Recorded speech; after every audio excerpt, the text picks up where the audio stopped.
Opinionated Idiot.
A lot is going on in the world today. I will get this mute button thing down. I promise. Let's go back. Whoa, what's going on, everybody? Welcome back to another Opinionated Idiot live show. It is May 7, 2023, Sunday, May 7, 2023. And I apologize for my microphone. The reason my microphone has been turned off is I have a little mute button here. And I didn't know, if you're on Discord and you have your mic connected, you can be live at sometimes. It will automatically voice connect you. So I have been muting my microphone here at home. So when I'm in the Discord chat group, no one can hear what's going on in my house. Y'all don't need to know. It's my privacy. It's my privacy. But we got a rough one. We got a rough one to go through today. And I'll tell you, there's a ton of shit going on in this world right now, especially in the United States, you know, with all of these mass shootings lately. They just had another one down in Texas. This animal got out of his car and I think killed 8 or 9 people at a mall down in Allen, Texas. We had the Brownsville incident today. I think that ended up killing 9 or 10 people. I'm not sure if that's been ruled an accident or on purpose. I think it was migrants or something that was killed. So I don't know about that. And then this animal story that I'm covering tonight. And, you know, it's a rough one. I didn't think I was going to go through this. And I'm probably not going to say this animal's name because I don't want to give this animal any credit. We'll just call him Animal tonight. How about we call him Animal? We'll call him Scumbag Animal. A lot of confusion surrounding this case. I'm still trying to make a lot of head sense to what's going on. I saw some videos I was reading some reports that the parents had reported to the sheriff that something wasn't right. And I think they were kind of ignored. And then they went into the house, recorded and took pictures of all the things that the horrible things they found. And then the sheriff or someone decided that they're going to start taking this serious. It's a mess. It's a mess, but we're going to go through this. And I basically timelined it over this past week of reports. So we'll see first initial reports all the way up to current day, because I like to go through, you know, timeline and order when I do these types of things. I think it starts to make more sense when we can see, you know, how this all went down. But, you know, a lot to go through. We're going to play the police press conference. If you haven't seen that in its entirety, that'll give us a little bit more, you know, clues and information to where they were when this initial investigation. And then we're going to have some videos from everybody's favorite person here, Banfield, because she has been reporting a lot on this. And I'll be honest with you, I was scrubbing all of YouTube when I got home from work today. And that's about the only person that I could find that was really reporting on this, that had lengthy clips. We're going to see some interviews with the family, some interviews with the relative, and we'll go through it. So we'll call him Scumbag tonight. I'm not gonna acknowledge Scumbag's name. And when I read through some of the articles, you'll notice that I'm going to censor some of the language in it because I just don't want to get whacked here on YouTube, because there is extremely a bunch of sensitive information or things that are in this. So I want to throw a trigger warning for people. This is going to get pretty grisly in the presentation this evening. But look, we're all adults. We can all figure out what we can and we can't handle. It's okay if you want to take this one off. I understand it's a highly sensitive subject tonight. So let's do this. We'll get up to the chat. We'll see who is here, who's hanging out. I know I got to get this mic thing down better. I'm sorry. Tsunami's back. He says, "Hey everyone, just got back from my ayahuasca retreat in South America." Victorine says, "Look who's back." Sliding in second place. We have Jen DC here patiently waiting, thinking this guy should never been let out. Also, I'm sure his wife knew. Have you all seen the video from the inside the house? Cannot believe she did it. Yeah, we're going to watch that video. 6 people are now dead in this. This guy was a convicted R, and I think was awaiting trial on CP charges. So, this guy, obviously a monster, an animal, should not have been out in society, should have been locked up and thrown away, the key thrown away. So we have MJC in the chat as well. UEHL is in the house, says, hey, y'all. No Papa Rogers tonight. Karen T says, how was it, Tsunami? I've thought about it, but the shrooms are as close as I can muster the courage for. Dr. Bob says, let the music begin. We have Danielle in the house. Hello, how are you? Whoa, Papa Rogers is in the house. Sent from the iPad. That I don't know where that could be. I don't know where that could be. It could be hiding out. It said, I'd rather discuss the Idaho 4. Yes, we will be discussing Idaho 4. I think Laura and I have a follow-up show to the latent shoe print. I want to say shoe print, the latent shoe print show. We have some follow-up. We've done some more deep diving, probably sometime this week. We'll schedule that. And we'll do a part 2 of that series, since it went down really well and it's been very responsive. The audience responded to that. So we appreciate that. And, what we did that show was to just kind of open your mind, to let you think a little bit more. Fireflies in the house. Shanny's here as well. Got a lot of channel members this evening. Bobby, well, let's welcome Bobby. He says, first time in the live chat. Looking forward to it. Well, we're happy that you're here, Bobby. Thank you so much. MRG, good to see you back. It's been quite a while since you've been in the chat. Good to see you. Kay is here. I have to stop going in for the pre-show burner so I could get close to showtime. Always just the light it boom, you go live for a few minutes early. Yes, I know I said I didn't want to wait, but damn it, work with me here, laughing my ass off. Let's see who else we got. We got Devil Doll in the house. Good to see you as well. C Vanderhoof is here. What's up? Symbia is here as well. Susie is here. Yeah, I know I'm muted. SC back in the house. Good to see her. OG in the house. SCOG's here. Rachel's here. So good evening. It's the first live show I've been able to watch from the beginning. Well, Rachel, welcome to the live show. Hope you enjoy it. Harriet's here as well, or Harlot. Let's see. We have, trying to get through this. Jessica's here as well. Hello, Jessica. Vet Girl's here, all the way from the West Coast, I believe. Chosen Rosen in the house. Channel Mod. Stevie Irwin's here. I think I got everybody. I think. And if I missed you, I'm so sorry. Laura's here. Channel Mod. Hi, Laura. How are you? Thank you for joining the panel last night and helping me out with that presentation. Skater said, I left the interview room when I seen you went live. Hello, fan. Well, thank you so much for joining you. Yes, the interview room's a great channel. Big things over there. Covers a lot of great topics. Thanks for coming over. Wow. SC says, I'm a half an hour from that house. It's horrible. Wow, that's crazy. Laughingstock is here. Hello back. How are you? And I think we got everybody. I think Canadian Cat Lady checking in. Hello. Alice is here from Central PA. Good to see you, Alice.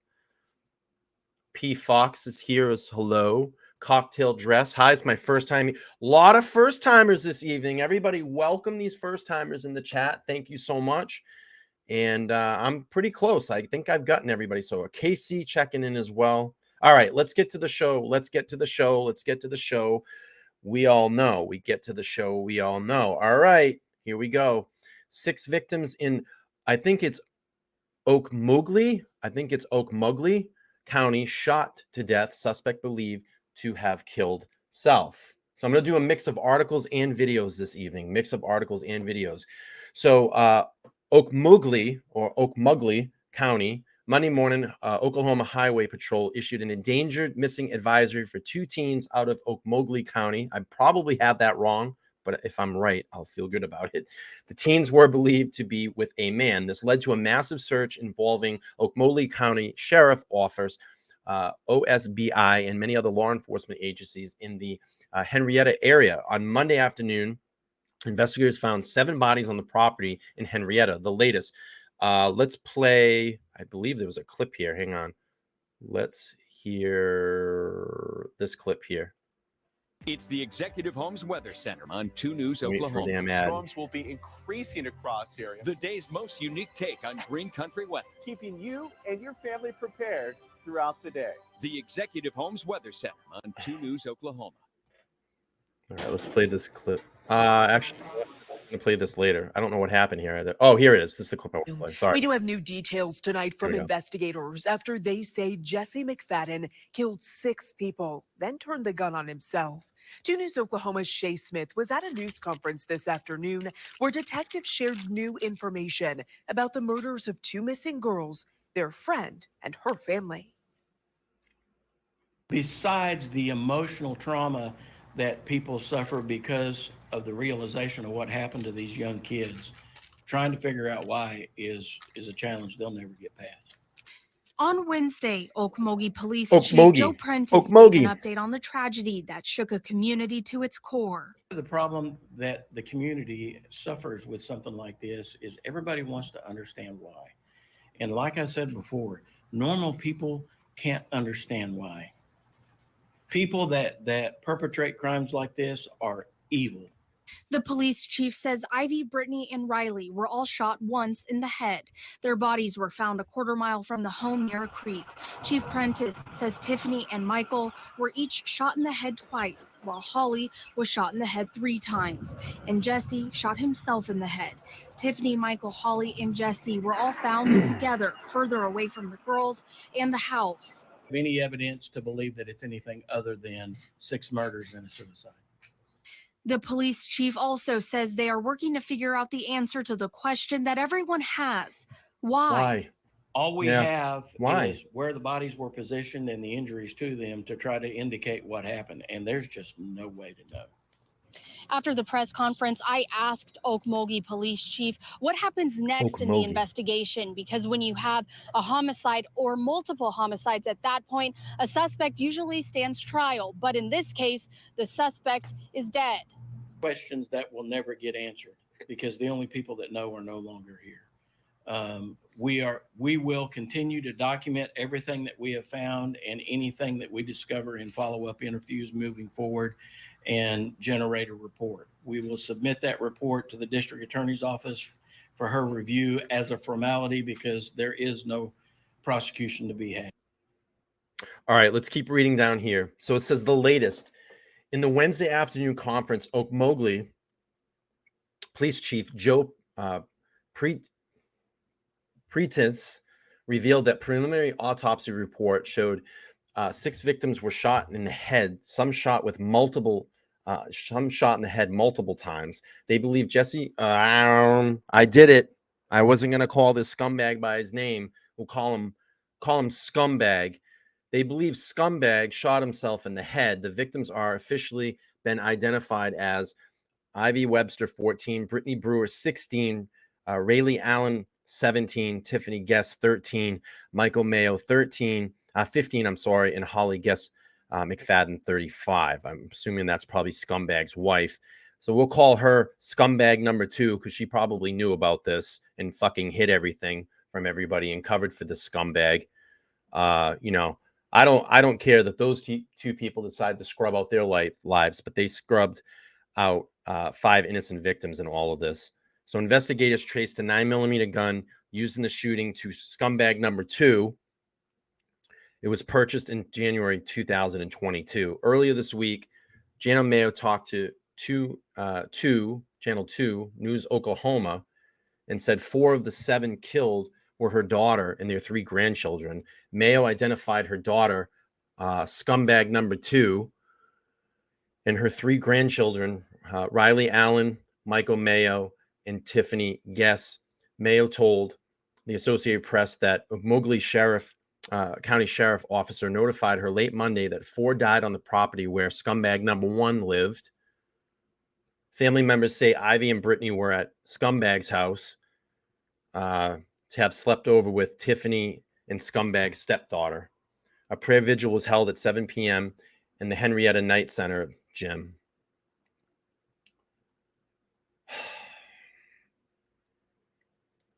Henryetta Public Schools released a statement for students and parents who are grieving. At this time, we're all grieving over the tragedy and loss of the several of our students. Our hearts are hurting.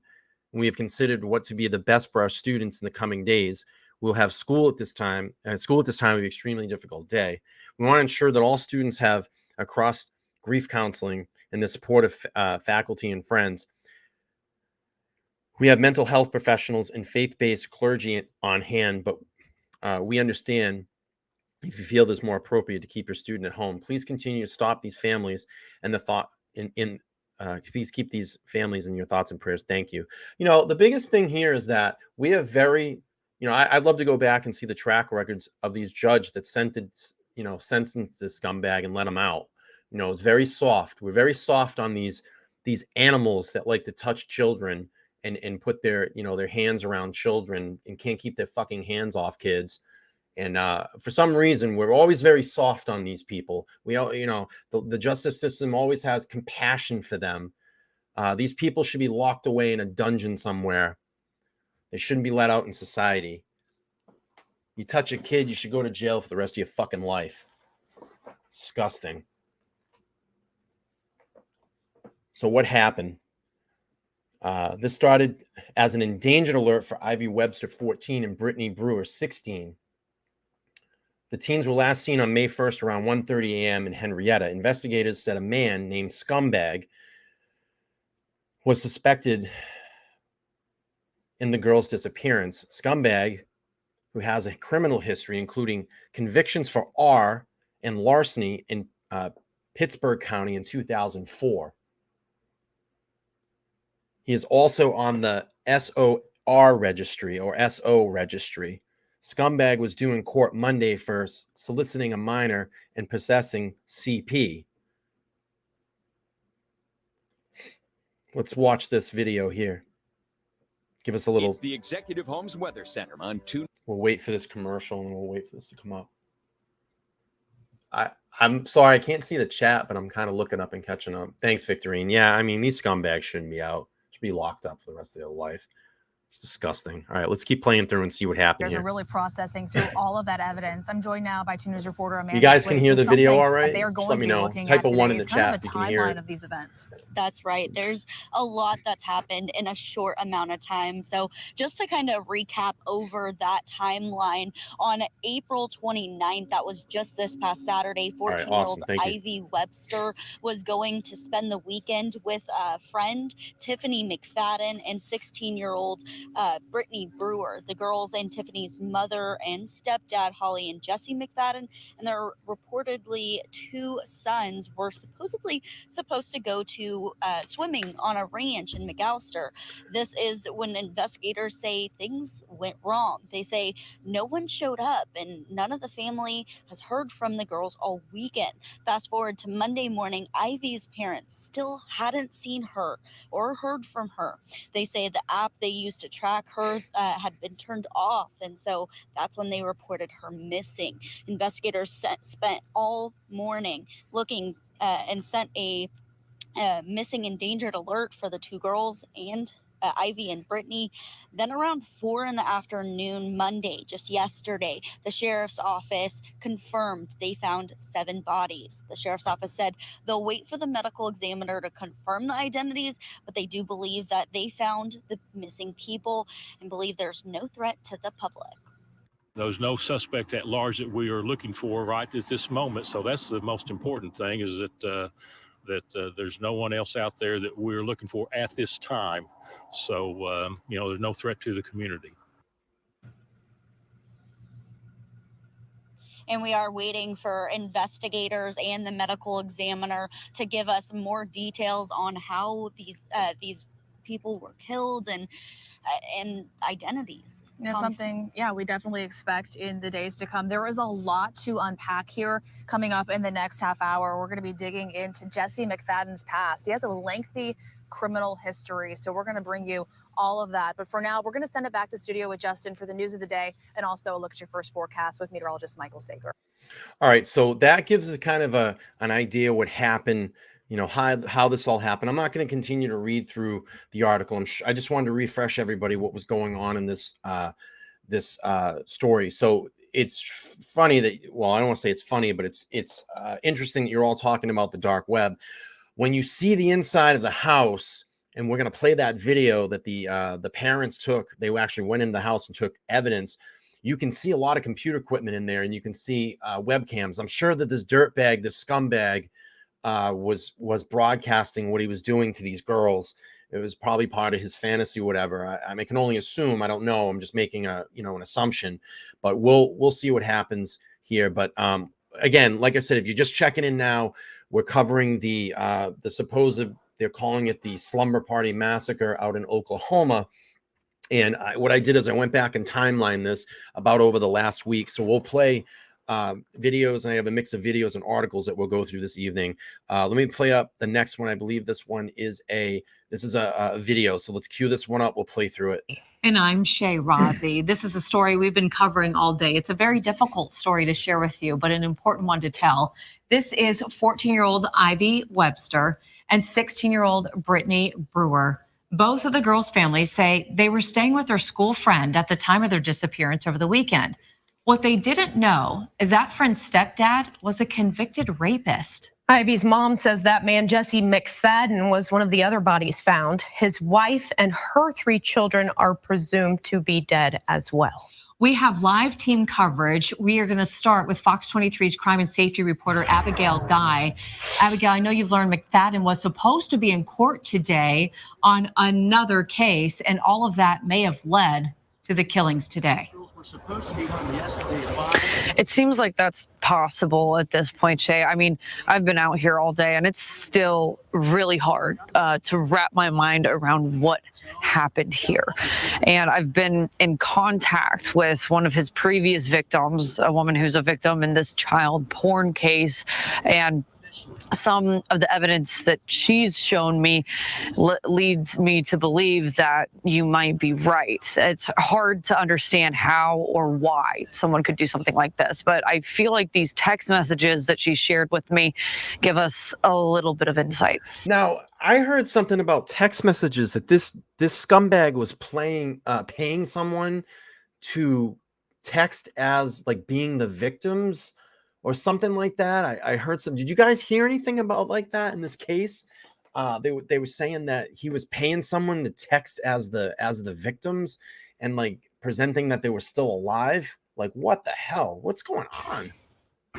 7 bodies found on the property of a convicted rapist. The discovery ended the search for 2 teen girls, Ivy Webster and Brittany Brewer, who were staying the night at Jesse McFadden's house, where he lived with his wife and 3 kids. McFadden was convicted of rape in 2003, a past that Ivy's parents were shocked to hear about. They spoke to us while the search for their daughter was still active. He's a pedophile, and people need to know. They need to find. I heard about this. Yeah, SC says, he was texting the parents acting like they were still alive. I heard something about he was paying someone or he was having someone do it. He paid them. I don't know if that's true, but that came up in media reports too. This is crazy. Lock 'em This up. is the parents of the victims. These poor people. Yeah, because he shouldn't have been out to be able to do all this. He should not have been out. And that judge that let him out should be ashamed. You know, you need to go back. You know, we have to go back and look at all this stuff. You know, I'm sure it's probably a very liberal judge that let this monster out to continue this type of behavior. You know, all these people get a pass. They always get a pass from the legal system, and it's disgusting. And that's what happens. These people get out and they hurt more victims, and they continue to hurt more victims. Or in this case, you know, literally scrub out five innocent victims. It needs to be harder. Court records show McFadden was accused of sexting an underage girl while behind bars for rape in 2017. He was charged for soliciting child porn, and because of the incident, he was set to stand trial the same day that the bodies were found. I've been in contact with the victim in that child porn case. She sent me these messages that she says McFadden sent to her Sunday night. You see, he sends a selfie, then a message saying, quote, "I did exactly what I promised to do." He goes on to talk about the job that he got and says, quote, "Made a great life like I promised I would do with you. Now it's all gone." He then says, quote, "I told you I wouldn't go back." And his last message reads, quote, "This is all on you for continuing this." It is truly chilling reading those messages. And like I said, just trying to wrap your head around how and why someone could do something like this. Our hearts and thoughts are absolutely with the families who are hurting tonight. Live covering News That Matters, I'm Abigail Dye, Fox 23 News. All right, let's play up the next video here from Banfield. Everybody's favorite Banfield on the case. Let's play it. Suspect in this horrendous crime is a 39-year-old registered sex offender.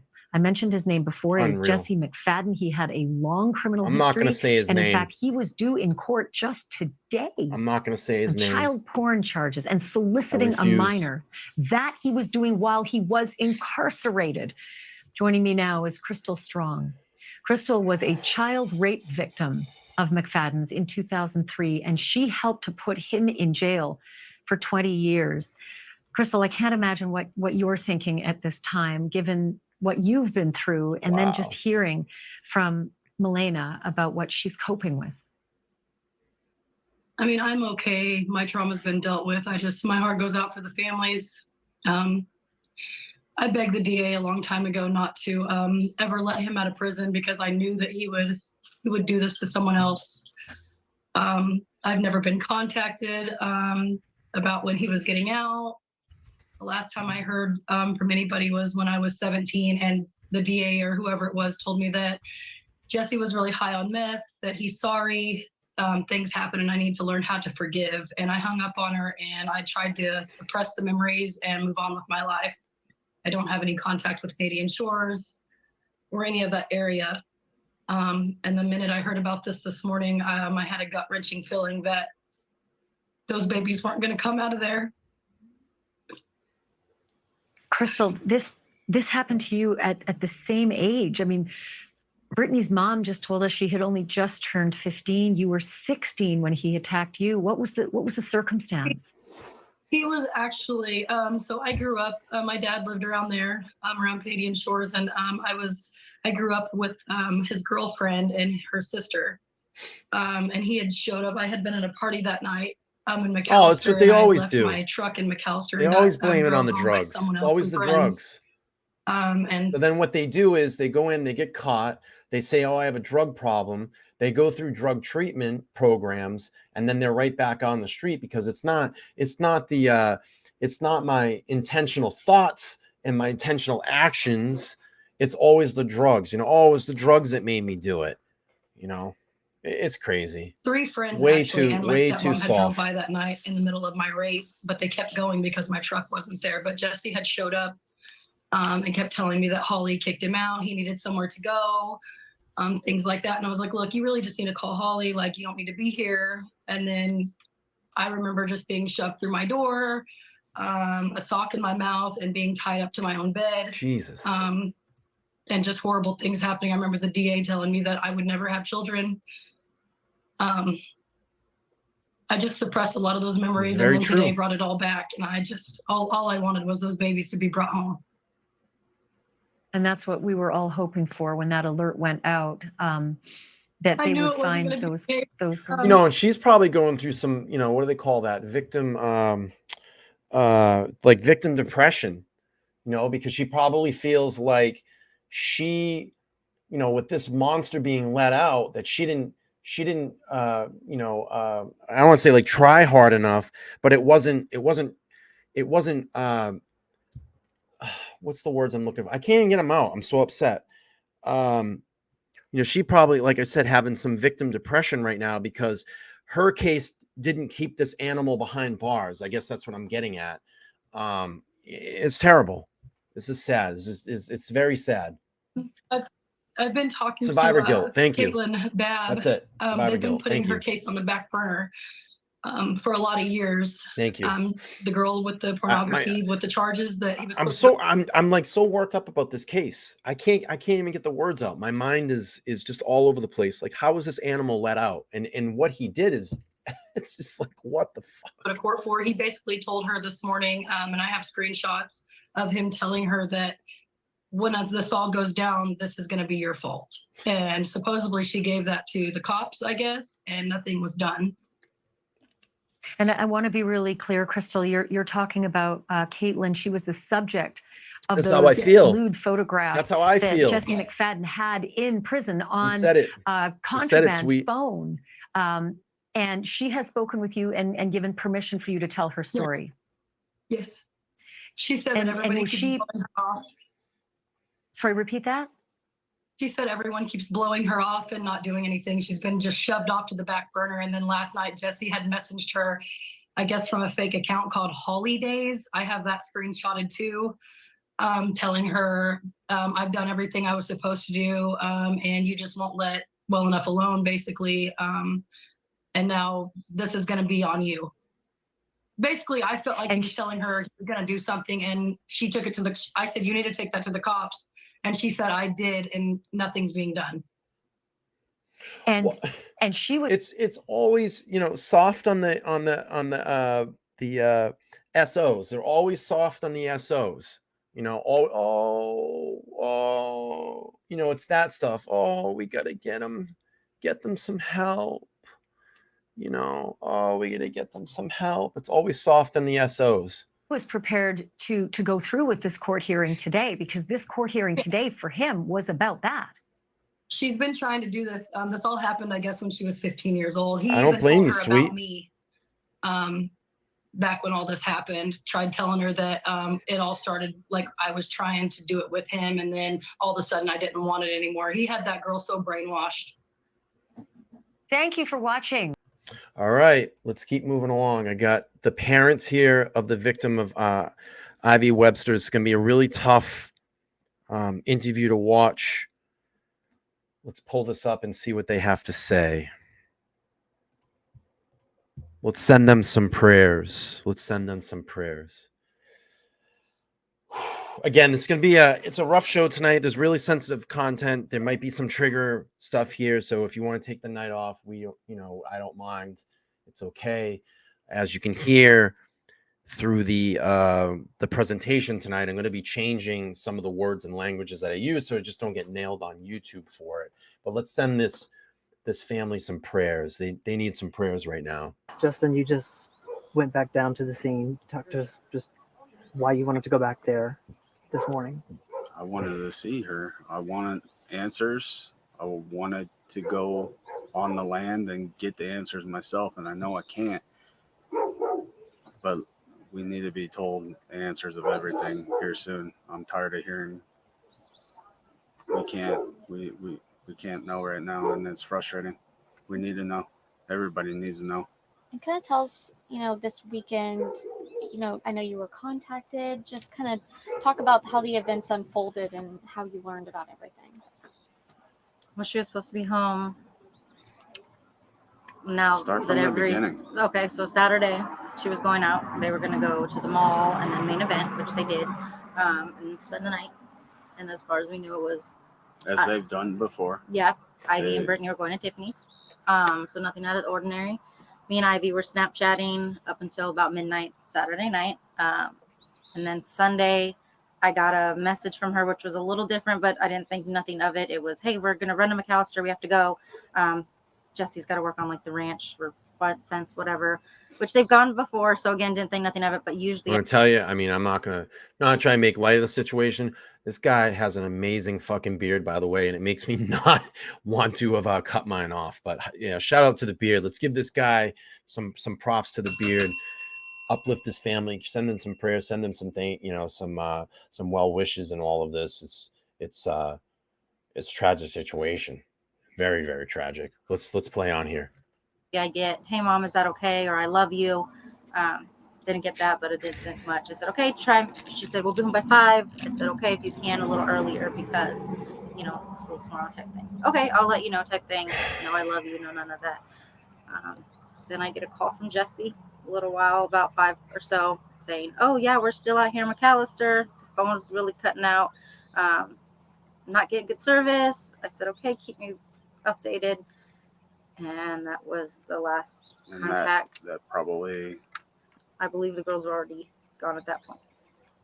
And this is new information that you guys are sharing with us. Yes.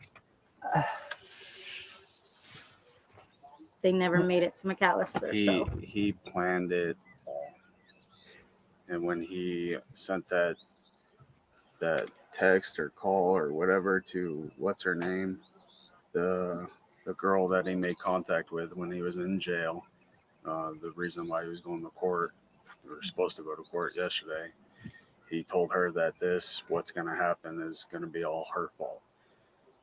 So he planned it ahead of time. Why do you feel that you're... I think in like the interview, and I just want to read this. Jen DC says, how could they have been given access to the house of the crimes? They found their daughter's phone in the house, traumatizing, and all the drugs and syringes in there. Don't get why it's not taped yet. Yeah, it's really weird. I think it was just like, we're going, and then the sheriff was like, just gave them access to go in there. And I heard some conversations, a lot of weird, circumstance around that as well too. But we're gonna hear that. We're going to hear that pretty soon. We'll watch that video and go through it. Daughter was involved in this. I feel the evil in him wanted to get back at the world.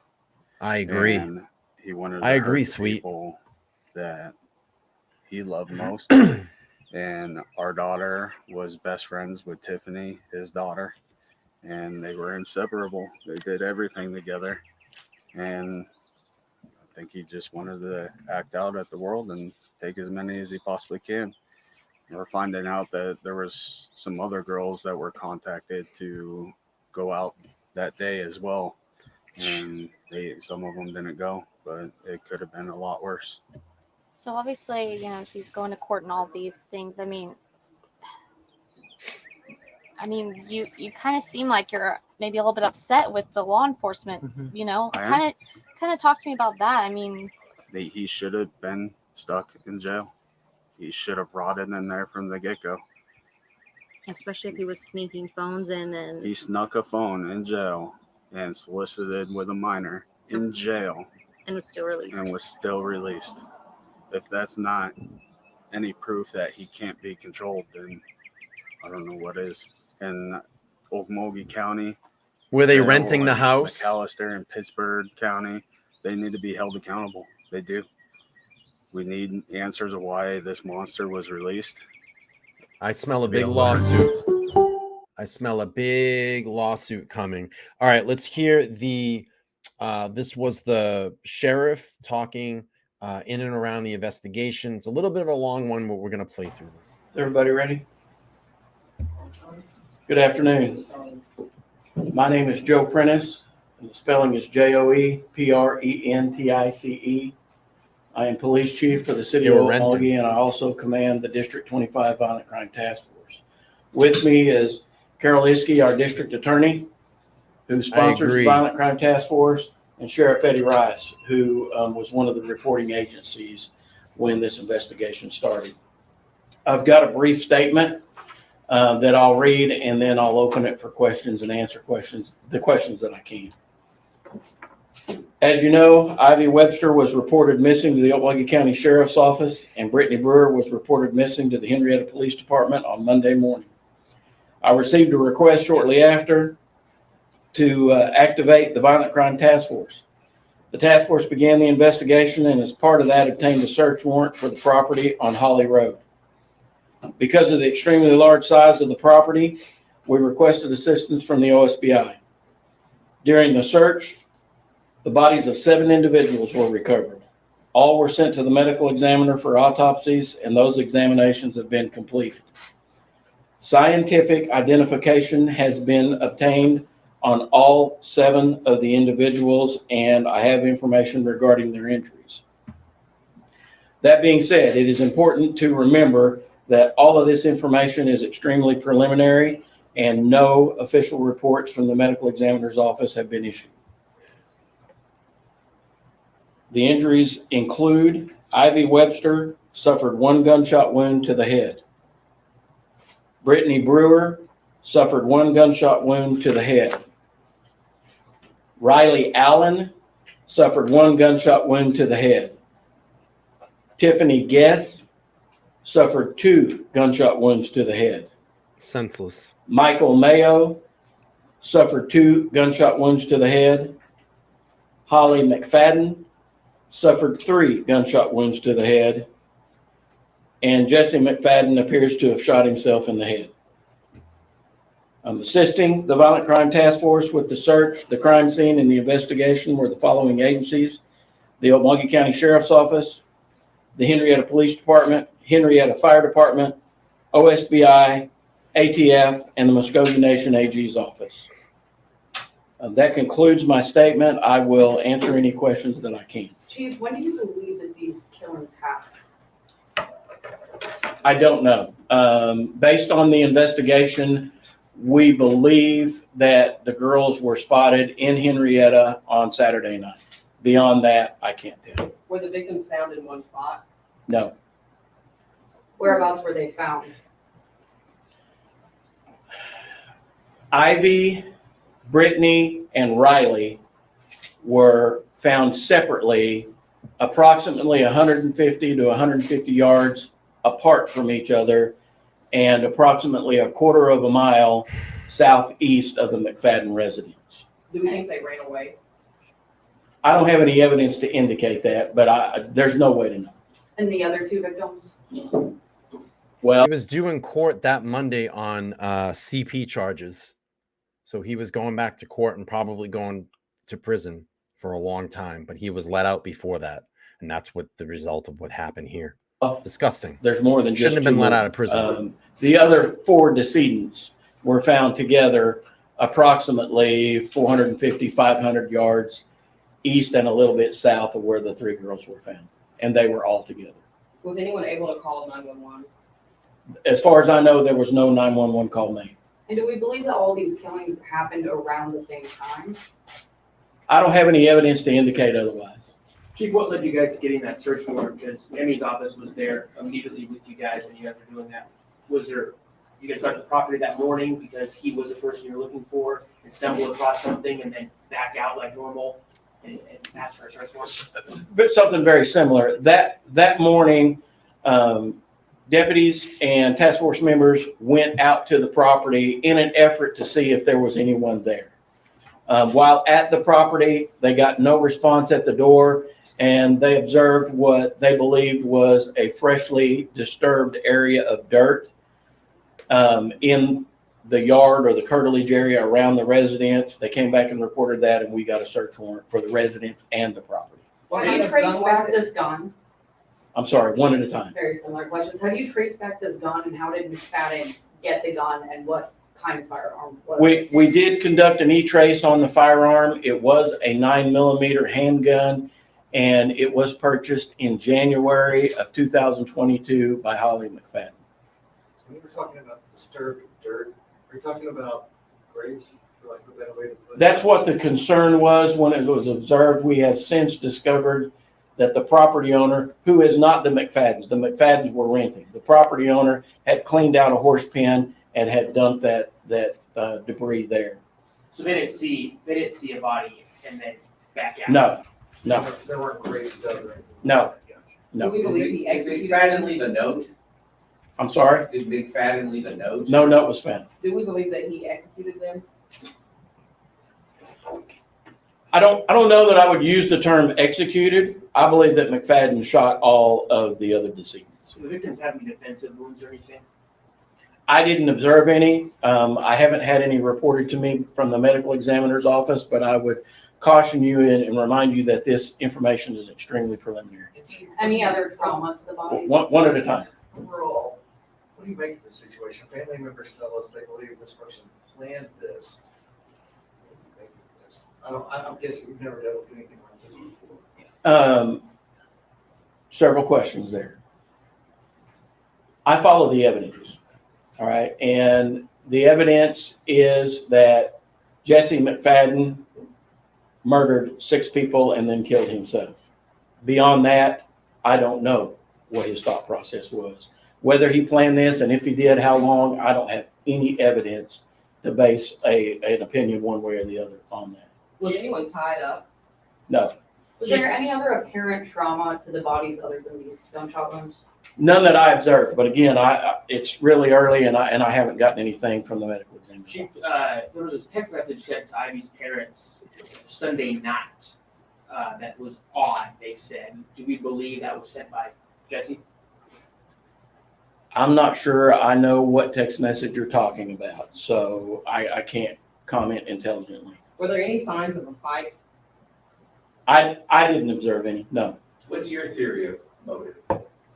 I don't think I want to speculate. I'm not gonna express a theory. Can you imagine the horror being those little kids and being out there and then seeing maybe, having to see one of these children get executed and knowing that you're going to be the next one that gets executed? And who knows, maybe he drugged them and then dragged them all the way out there. They're all passed out or dead at that point and then shot them in the head. I mean, we're going to know from the autopsy, but this is ghoulish. This ghoul monster. Because again, I follow the evidence and I don't have any evidence to indicate what the actual motive was. And I'm going to be honest with you folks. Normal people that understand care, love, compassion wouldn't understand if I could come up with it anyway.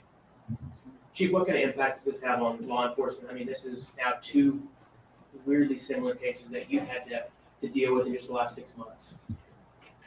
Law enforcement is pretty resilient, and we know what we signed up for, and we play the hand that's dealt us. So when we get a call, we go. And with regard to how anyone is responding to it since the event, I don't have any indication that anybody's having any difficulties. We are conducting the follow-up investigation, which is doing some cleanup interviews and documenting everything that we discovered, just like we do in any other case. Have you heard from other parents, other teenagers? We heard possibly that more teenagers were invited.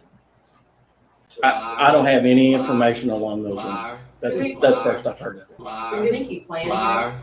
I don't know. Do we know if they were doing anything when the killings happened, like an activity of some sort outside? Wasn't anything obvious. Do you think he acted alone? Don't have any evidence to indicate that there was anybody else involved. Other than McFadden's brief conviction and his pending child porn charges, did he have any more recent run-ins with law enforcement that would act as warning signs? Not that I'm aware of. That absent his lengthy prison sentence and his Muskogee County. How well did you know this person? Was he on the sex offender registry? Is this someone? Are we talking about Jesse McFadden? I personally did not know him. My understanding is he was a registered sex offender and was up to date on his registration. So you have no prior calls to this house before? My agency would not have had any. The task force doesn't, as a matter of business, take calls for service. I would defer to the sheriff with that, and I would say that I'm unaware of any others. Come on, man. Did all the victims suffered gunshot wounds to the head? Did they come from the back or the front? Some were to the side of the head, some were in the back of the head. There were injuries in the front of the head. So I would defer to the medical examiner for a firm answer on that. The short answer is I don't know for sure. I know you're unsure of what exactly had happened. Is there any reason to believe that he did this and then waited a while and then killed himself later on? Again, I follow the evidence. I don't have any evidence to indicate that. Anything is possible. Do you have any time, how long do you think they were at that residence when they ran?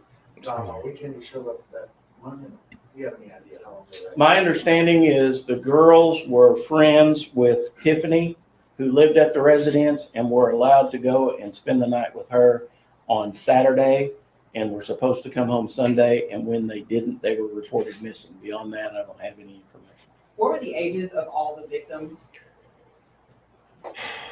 Bear with me. I knew there was a document I needed to bring with me. Tiffany was 13.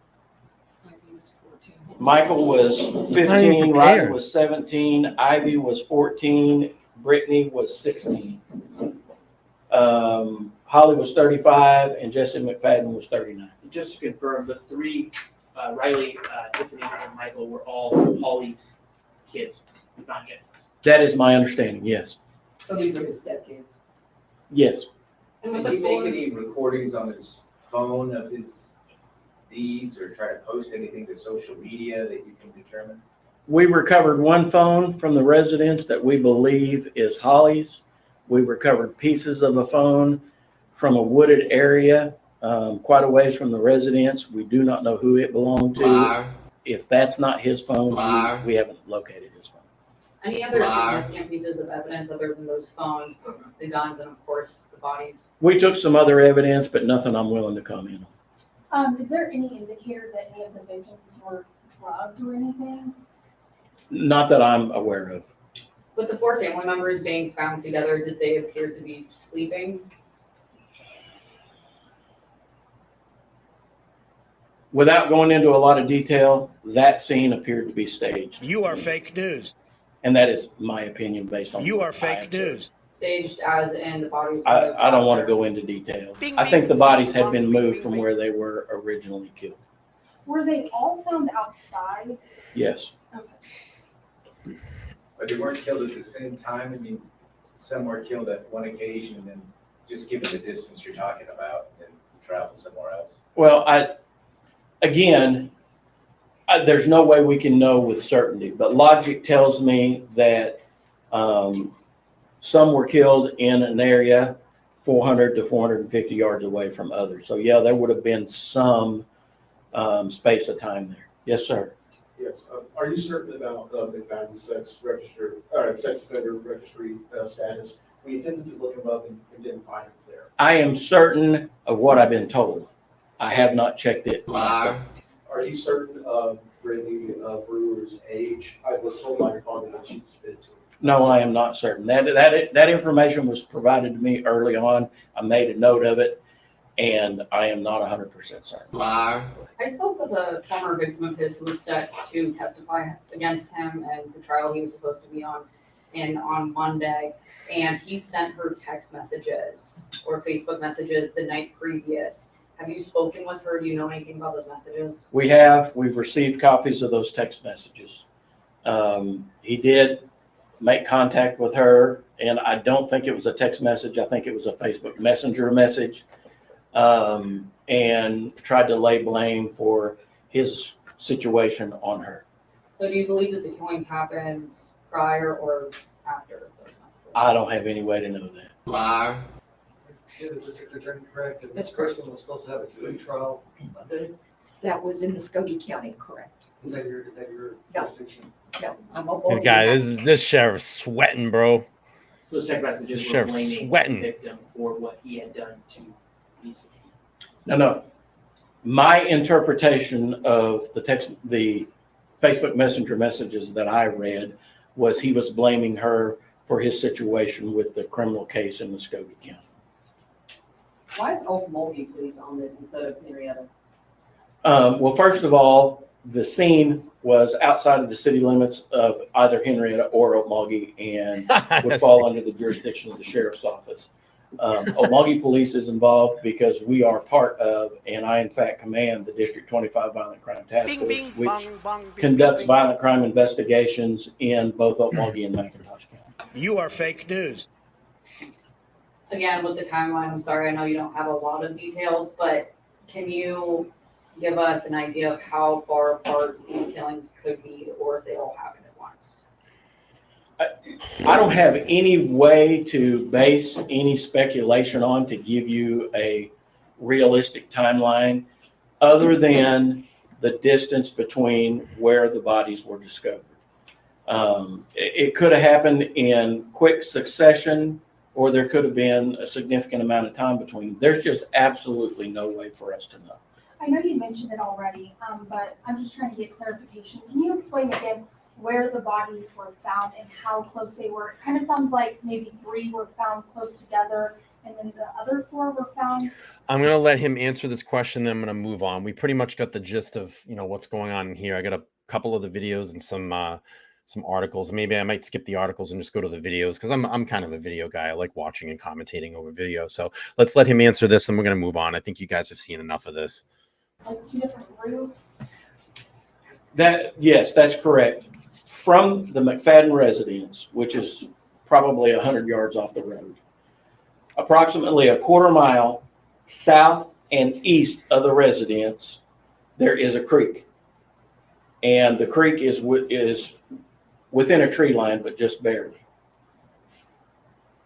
Ivy was found on the west side of that creek, approximately 100 to 150 yards away. Brittany was found approximately another 100 to 150 yards away. Rylee was found, and they were both on the east side of the creek. Then the other 4 decedents were all found together approximately another quarter mile more east than south, but southeast of where the 3 girls were found in a heavily wooded area. They were found further away. Yes, yes. Chief, what kind of impact does a tragedy like this have on the community? Oh, that's kind of a dumb question. All right, we're going to bounce out of this because I'm kind of done seeing this. All right, so this here looks like Banfield again has an interview with one of the grandmothers of the victims. Let's check this out here, see what they have to say. And her 3 grandchildren. And Jen is with us from Westville, Oklahoma tonight. We're also joined exclusively by Holly's aunt, Lynn Watt. Ladies, thank you for being here. And I know that you want to get your story out. You wanted to speak to us about what's happened. Let me just ask you this. Jen, have you learned anything else, anything new from the sheriffs, from the police, from the authorities who are investigating this?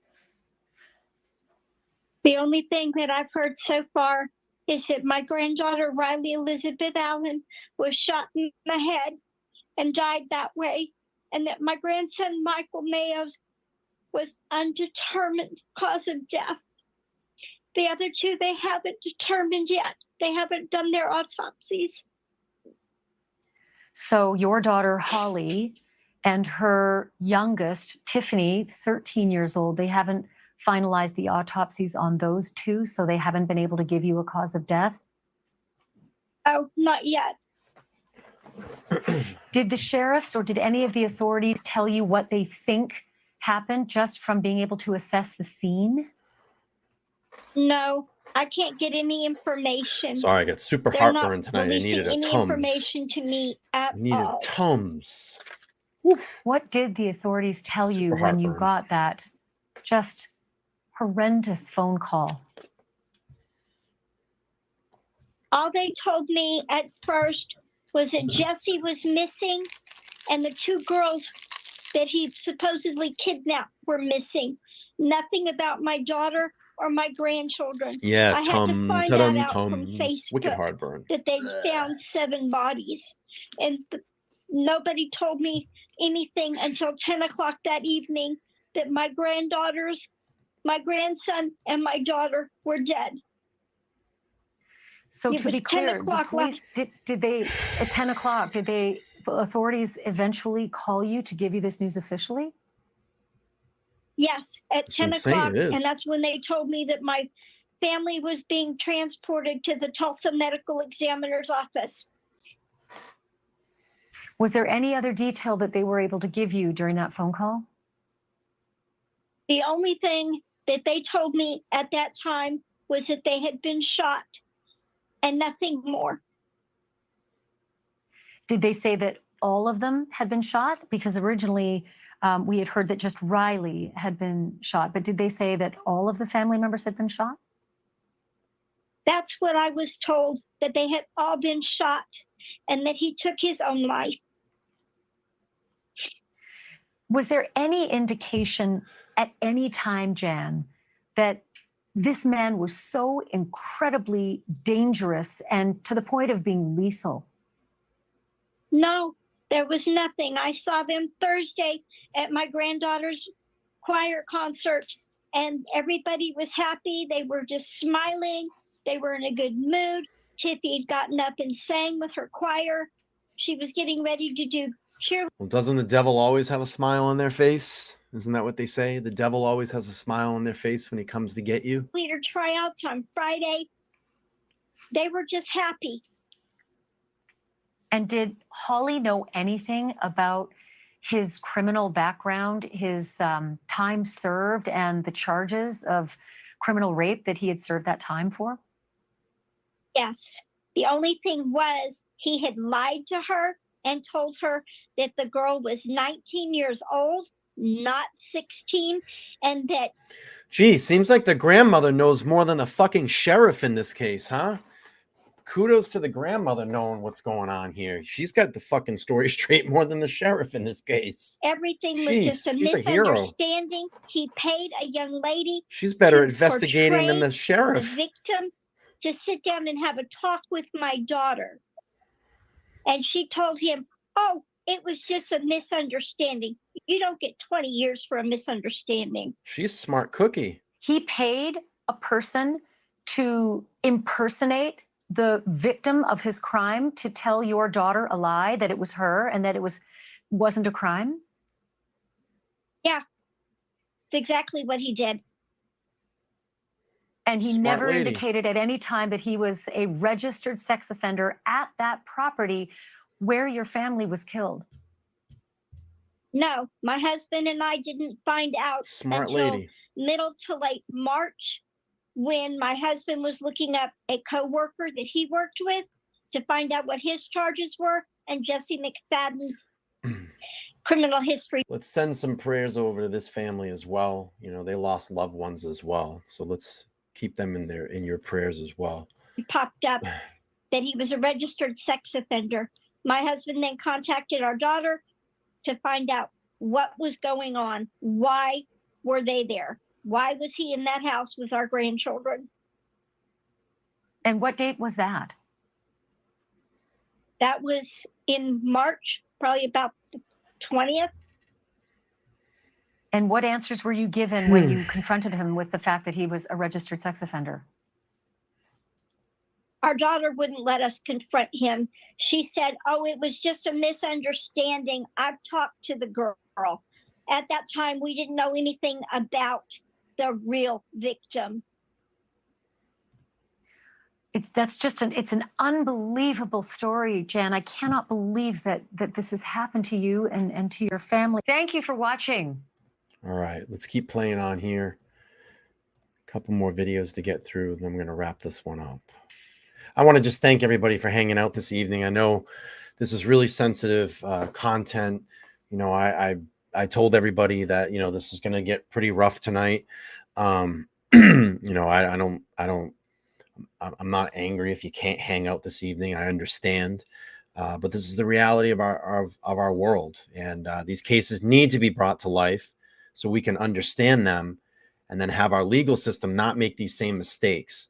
And in my opinion, you know, everybody that had ever come across this man in the legal system to let him out should be held accountable, And cases like this need to be discussed because it needs to be learned real quick. Hard fact needs to be learned. These monsters should not be let out on the street. These monsters should be put behind bars for the rest of their lives, and the key should be thrown away. You want to touch kids, You wanna R a woman? See you later, buddy.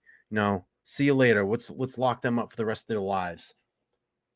Because we know that monsters like this continue cycles of things like this, continue to generate these cycles in their lives. It never breaks. That is imbrued inside these people, and it never goes away. There's never enough treatment that's going to fix that. So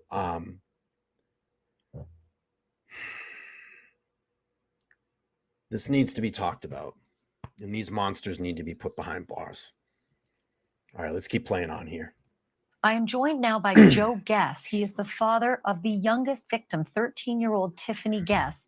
Oh, he God. has his friend Sonny Summers with This him is for going to be moral tough. support. It's going to be tough to watch.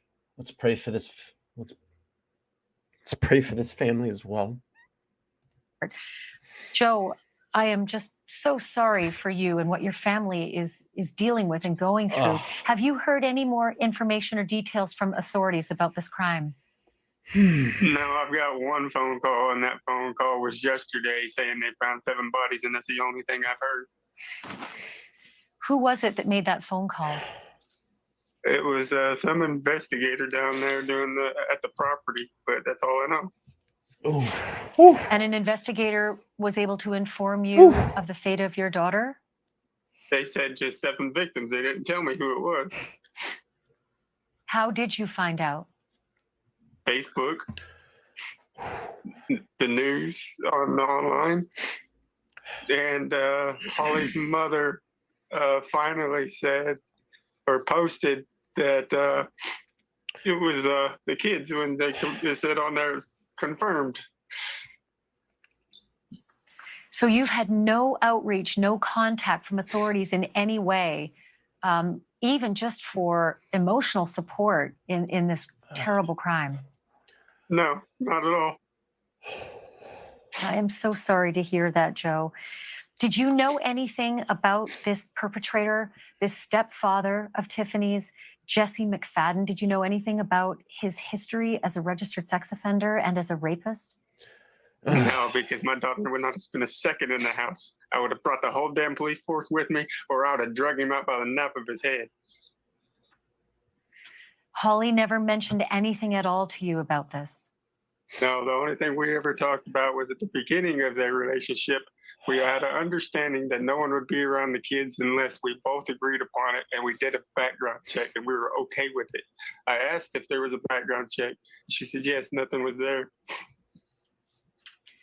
So you were lied to about the background, because as we're learning now from the children's grandmother, Jan Mayo, Holly did find out about the criminal background, but unfortunately, this she was lied to beast, herself. Jesse McFadden hired an actress to lie to her to say that she was the rape victim and that it was all a misunderstanding. Do you think that's why Holly didn't tell you? I don't know. I know that from the bottom of my heart, I know that if any one of them would have told me anything, I would have been there. Period. I'd have been there. I don't care. Ex-wife not. I'd have been there. What was your last communication with your daughter, Tiffany? It was last Thursday. I talked with her a little bit as I was talking with Holly. The kids were talking to me in the background. All the kids. I don't care. The older 2 aren't biologically mine, but I was there since Rylee was 1, and Michael James wasn't even born, and we were married 13 years. Those are my all his kids. They all look to him as daddy. So this is an additional blow. I didn't know that. I didn't know you had a close relationship with the other kids, Rylee and Michael, and you had a chance to speak on the phone? Yeah. As a matter of fact, it wasn't even a few months ago, me and Holly were still talking about possibilities of me going through the legal system and still adopting the older 2. Even though she had married Jesse McFadden? Yes. Do you have any thoughts as to why she might have been thinking that you could adopt the children when she was married to someone else? Because we've been working on it for over 10 years. They loved him. They didn't look at nobody else as their daddy. This is their daddy right here. They came to me the last season of During Trek and was like, Dad, we know you're not our biological dad, but we don't care. You're our dad. Oh.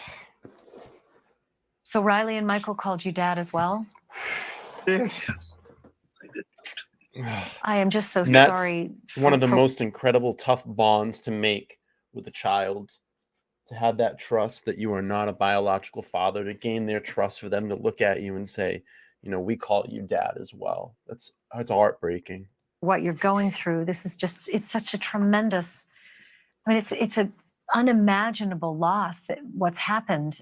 This poor guy. At this point, do you hold anyone responsible for having let Jesse McFadden out of prison? It looks like 3 years early, while a crime had been committed in prison, a crime that was similar to the crime he committed that got him into prison. Yeah, he never should have been let out. The legal system completely failed. And not to mention, where's the sign? Where's the pink light? Where's all the indicators of somebody that's supposed to be a registered sex offender? Somebody dropped the ball. Joe was kept in the dark. He didn't know anything about this guy's past. We didn't know anything about this. You know, I'm going to say this too. A lot of people, you know, and I'm almost going to probably think News Nation thought this too. You know, unfortunately, sometimes families like this get exploited in the media for how, quote unquote, dumb they are by the way that they look. And that's why we should never judge anybody by their looks or the way that they may carry themselves. But these are incredibly intelligent, well-spoken individuals and know what's going on. And it looks like the law enforcement knows nothing what's going on in these cases. But this family's got it locked down. These people know. They're smart people. So let's not discount them. You know, to some people, oh, they might look like trash or whatever. These are incredibly intelligent people. They know what's going on. They know more than fucking law enforcement. And listen, you know, I believe in law enforcement. I believe in that in our country, but sometimes they majorly drop the ball. And who knows, that could be Idaho. I don't know. You know, I'm going to kind of circle that back around as well, too. I don't know. But I generally 99.999% have faith in law enforcement and the justice system. That's my feeling on that, and that's my opinion. But in this case, it was dropped, and it was dropped dramatically. And these judges and the people that were involved in these cases need to be held responsible. And that parole board needs to be looked at. That parole board needs to be looked at. I'm sure it's probably some fucking bleeding heart liberals that let these monsters out on the street. And I'm sorry if I offend you if you lean liberal, but I'm going to let it all out now. You know, it's always the SP that we got to let out, you know. The R's, the people that commit R, we got to let those people out because we can't have them in prison. They didn't kill anybody, but we got to let them out. Well, you know what? When you do things like that, that's one of the worst victimhoods because you got to live with that the rest of your life. I'm sorry. I got to let all that out. And listen, I'm sorry if I offended anybody in their political stance, but most of the time, that's what it is. We need to look at this. This parole board needs to be looked at. It's disgusting. Get a $5 super chat from Robin Malish. Says, thank you for giving these children a voice to be heard about this horrific crime. Thank you so much. You know, I'm not gonna play the tones tonight. I want to be respectful for this. So we're gonna recognize the super chat, but I'm not gonna goof around with that anymore. It's too much. All right, let's keep playing through here. Guys passed until yesterday when it started popping up, and we're learning more and more about it in real time. These are right now intelligent on the people. Interviews you're doing, that people that knew about it, but yet for months and kept it privileged to their little circle and didn't tell Joe anything about it. I imagine it might have been new information tonight that this sex offender had hired an actress to tell your ex-wife and the mother of your kids that there was no sex offense at all, that she was the pretend victim, and that it was all a misunderstanding. I never knew Holly found out anything, and I never knew about a lie. I never Thank knew you, about Alice. Alice portraying is good. nothing. I never Good knew show. about Keep it any of real. You keep it real. When they found out what Is the there public anything- record was, and they knew Go ahead. that he was a Thank you for sexual that super offender, chat. and they knew that he had been in jail for all those years for rape, somebody should have told this man. These are intelligent people. So he could protect his daughter Intelligent and people. his kids. All three is his kids.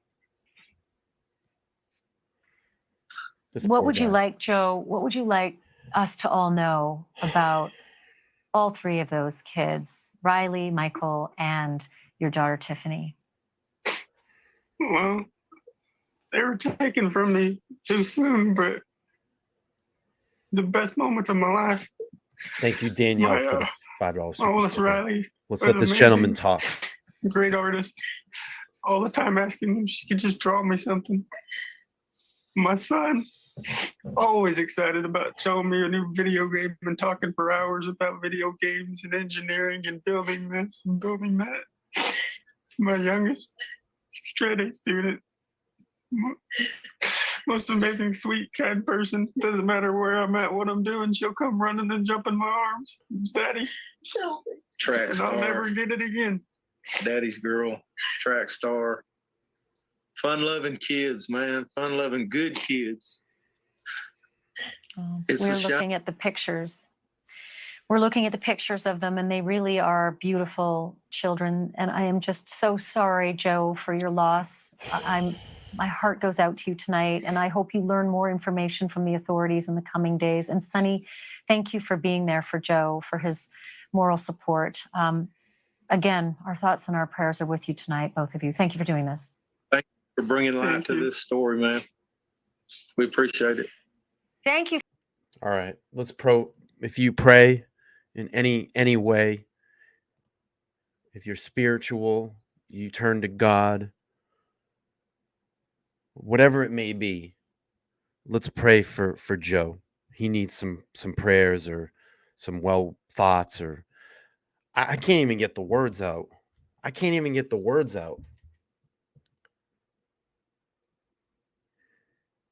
I'm enraged. I'm sad. I'm angry. I'm disgusted.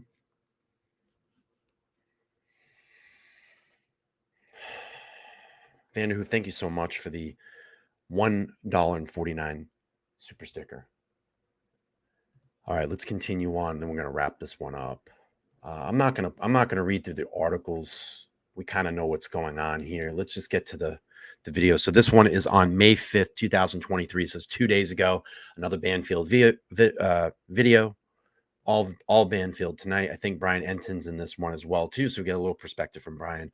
Let's play this here. You this morning. They're about to take you on a tour through this home, and it is very, Yes. very uncomfortable. But Okay, let me give you a trigger warning.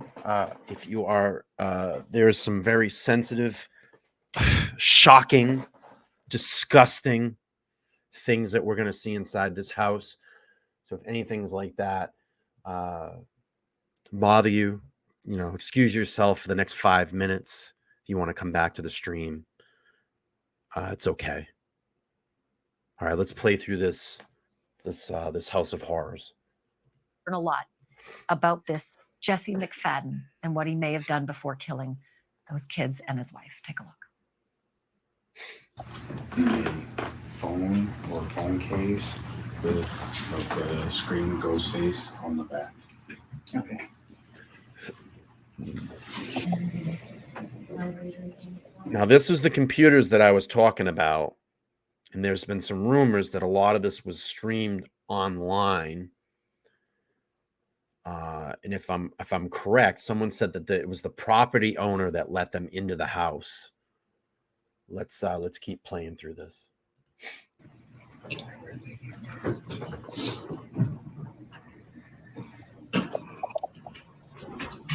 I don't know. I don't know the answer. I don't care about the vote. Yeah. Yeah, those are Tiffany skates. Tiffany's bed print is the cow print. And the cow slippers over here. Smells. Look at the wall. Which, oh my God. What? This is not the first time this monster did this. To have things like that bolted into the wall. This is not the first time. This is not something you build overnight. This monster had been doing this, and I'm sure there's other victims out there. 100%. We're going to find out. A lot of victims are going to step forward in this.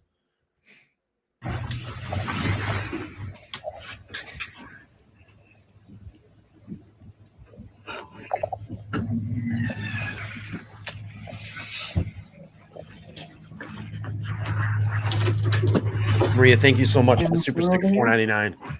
We're going to lay off on the not going to play any sound. This is a huge. Does anybody know what this is? I was trying to figure out what this device is. I don't know. I know what the device was before that, but I don't know what this is. Does anybody know what that is? If you do, can you put it in the chat? Because I was trying to figure out what this was. It looks like maybe a microphone or something. I'm not sure.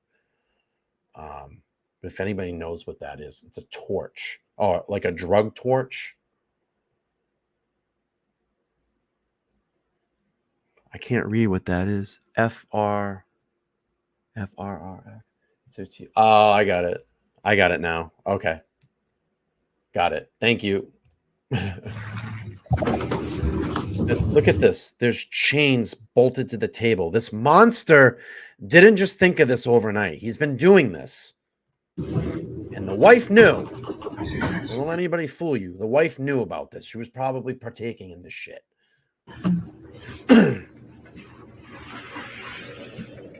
I got it.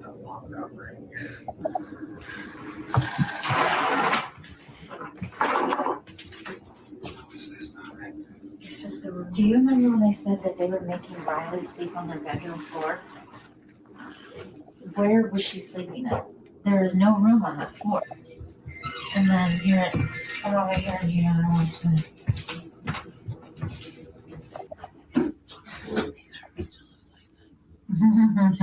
Give me something to grab.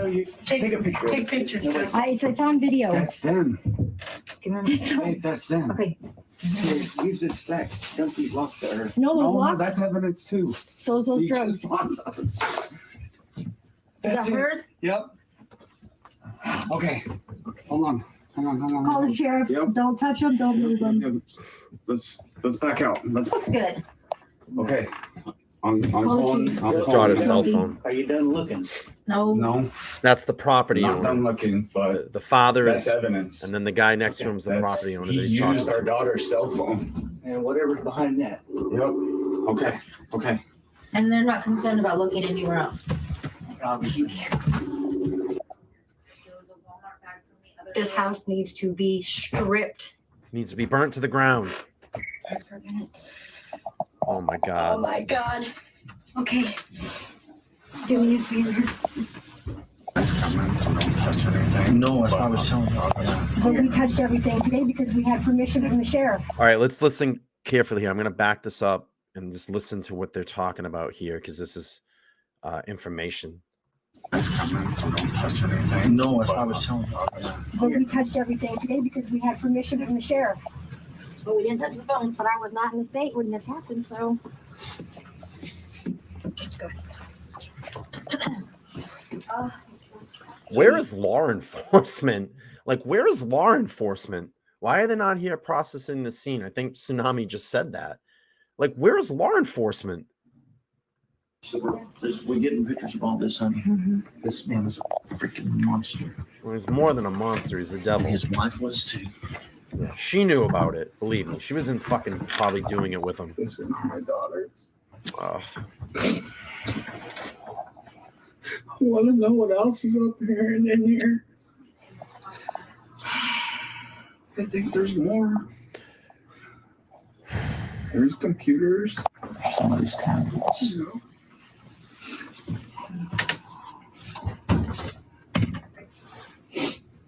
Well, did you notice the ring? The ring? See that ring? The wedding ring right there. Oh, I thought you were saying camera. God, that would have been great. Is this on video? Yeah, I'm just getting all the stuff up there. Well, I mean, I didn't say too much of it. Yeah, but there's a big old machine. But that's a weapon. So and it's in here with all this sexual paraphernalia. And then those were right there. They obviously didn't look too hard. No. Look, is that another phone or that? What is that? Look, hey, that one's still on. That computer, whatever that tablet thing. Yeah, it's on. Oh my God. A syringe? And needles. A needle? Oh my God. That's cocaine. It's gotta be. So Thank you for watching. Go to. What a horrible.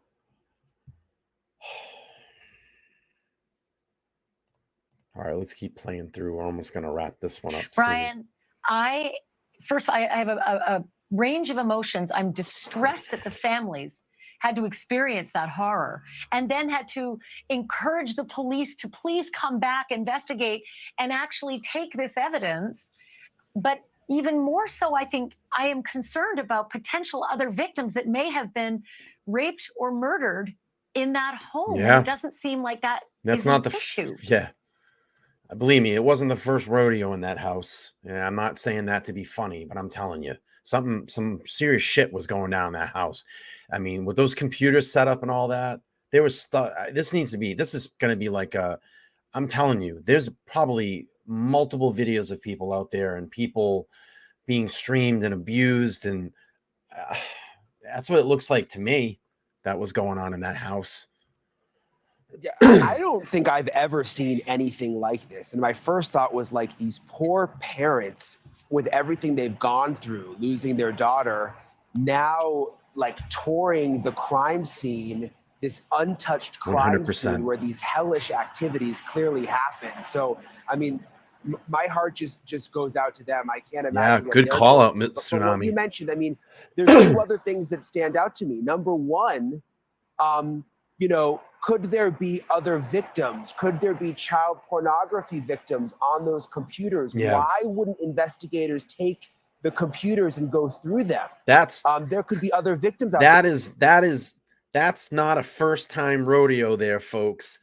That is built into the wall, like that guy that did this to the young girls out in Cleveland that ended up ultimately taking his own life, that was saved by that gentleman, Charles Ramsey, that kind of made the rounds on the news.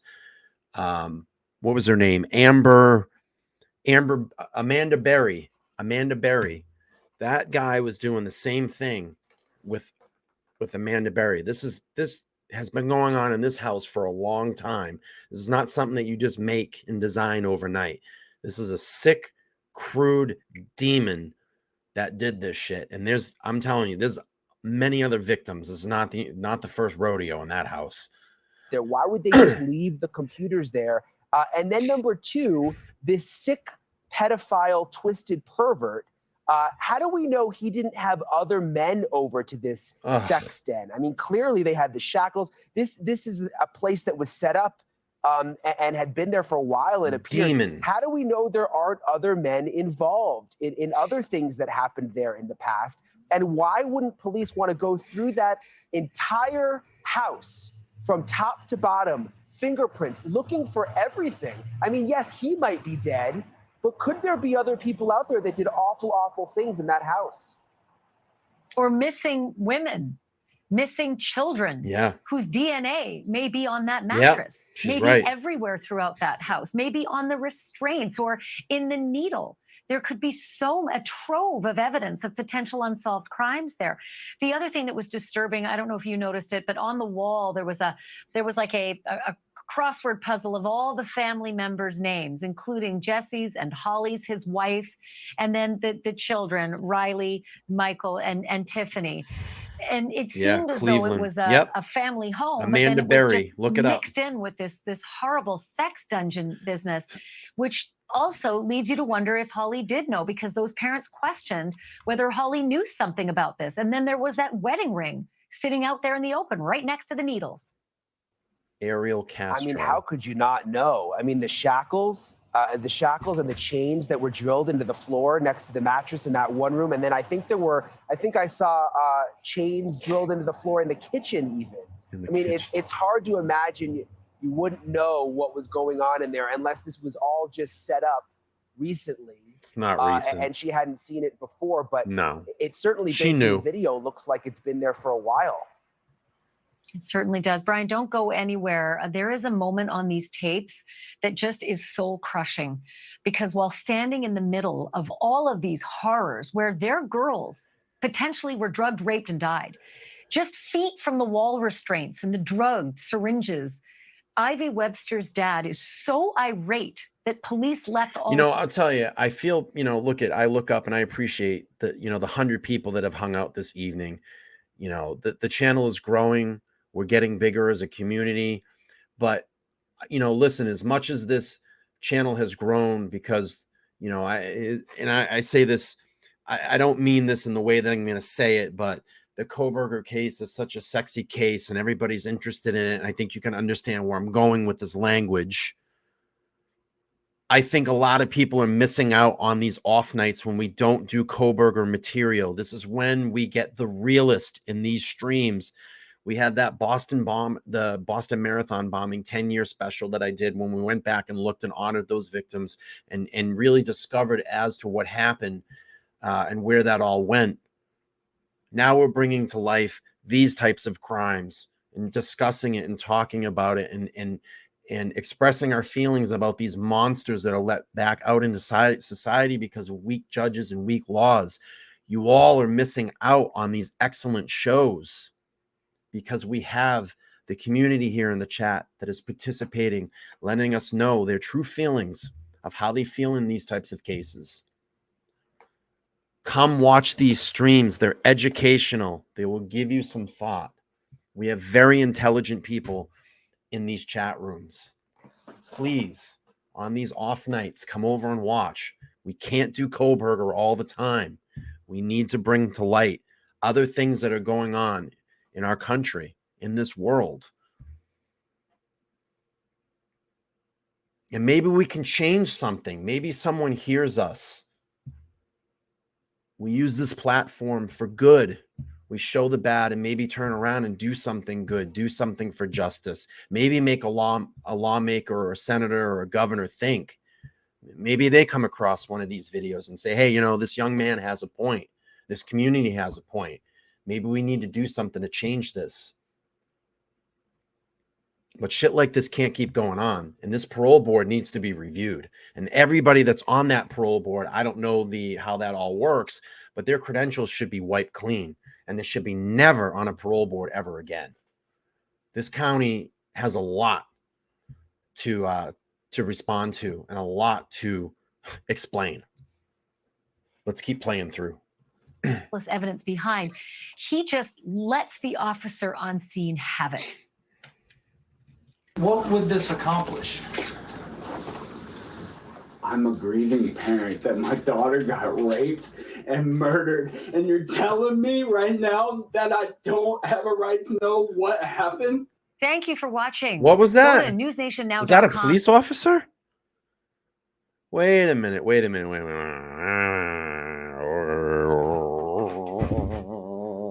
Let's back up there. What did we just see? Hang on. We're going to go back. And don't go anywhere. There is a moment on these tapes that just is soul crushing, because while standing in the middle of all of these horrors where their girls potentially were drugged, raped, and died, just feet from the wall restraints and the drugged syringes, Ivy Webster's dad is so irate that police left all this evidence behind. He just lets the officer on scene have it. What would this accomplish? So the police officer is asking him, what would this accomplish? And I'm going to try to find this video. Hang on here. Let's pause for a sec. I need to see if there's more of this video.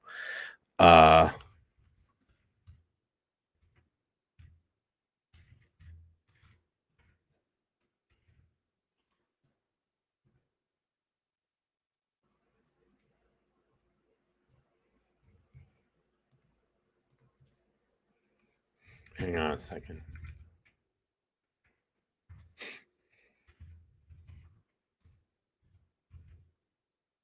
I see that super chat. I'll recognize it in a second. Just give me a second here. I don't see a longer video of it, but I'm sure there's going to be more about this. I'm going to come back and do another follow-up on this case probably next week. We need to keep investigate. We need to report on this. This is too much. Brendan, thank you so much for the $5 super chat. Just as well said, Brian. Thank you so much. I appreciate you. Thanks for supporting the stream, the channel. Let's play this and listen. I need to see more of this video. I'm disgusted. This is a law enforcement officer in this area. What would this accomplish? And he's almost looking at him like he's being condescending about it. Accomplish. Just lets the officer on scene have it. What would this accomplish? I'm a grieving parent that my daughter got raped and murdered, and you're telling me right now that I don't have a right to know what happened? Thank you for watching. Ooh, wow. Just wow. All right, let's keep playing. You learn a lot. One more video after this, and then we're going to give a final thought and wrap this stream up. Thank you so much, everybody, for hanging out. We got 107 people, and you just go down there and smash that like button. Let's get just to 100 likes. I just need 5 more upvotes. So smash the like button down there, and then we're going to wrap this puppy up. Like a lot about somebody if you are locked up with them for 16 months in a cell, just the two of you. You'll learn a lot. You can either really like that person or you can come to really hate that person. And it sounds as though the person who was locked up with Jesse McFadden, that name is familiar because he just killed his entire family and 2 kids who were sleeping over. All 7 bodies found dumped on his sex offender ranch, that's his registered address, in Oklahoma. And now his former cellmate is speaking out. To be clear, his former cellmate was not in for the same filthy charges that Jesse McFadden was in for. Jesse McFadden was in for criminal rape, raped a 15-year-old at knife point. And while he was in, he had a contraband phone, and he was actually looking up naked pictures of kids, and he was charged with that. And on the day that he committed those murders of his entire family and those other 2 kids, he was supposed to be in court for that second offense. That didn't happen. James Fleming was his cellmate, was not in for any kind of sexual offense, let me be clear. But he certainly knew Jesse McFadden well, knew him personally, ended up sharing a 2-man prison cell with that rapist, mass murderer, for more than a year.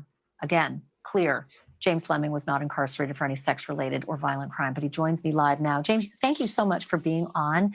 I'm sure all of this comes as an absolute shock. Can you give me some insight as to the person who Jesse McFadden was, the person you knew? So when I first met Jesse, he just seemed like a normal, clean cut, another inmate, another convict. But, as we moved in together and we shared a cell, it's about, I would say about 6 months into it, I just realized how weird he was. His conversations would always turn into sexual conversations.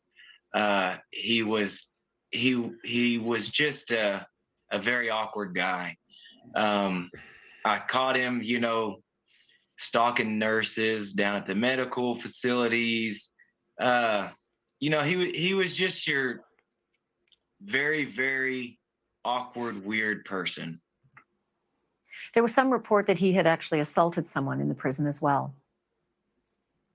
I don't know. I'm not sure about him assaulting anybody in the prison.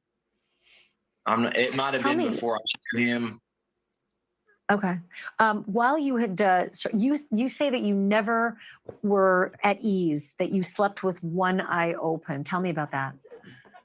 Oh, definitely. So about 6 months into our, living arrangement, he came out and told me that he was in prison for rape. Of course, he justified it. He gave me his side of the story, which I found out later was not true. But, at the same time, he's telling me that, his first rape offense was like statutory, I guess you would call it, like a 18-year-old and a 17-year-old girl and her parents found out or whatever.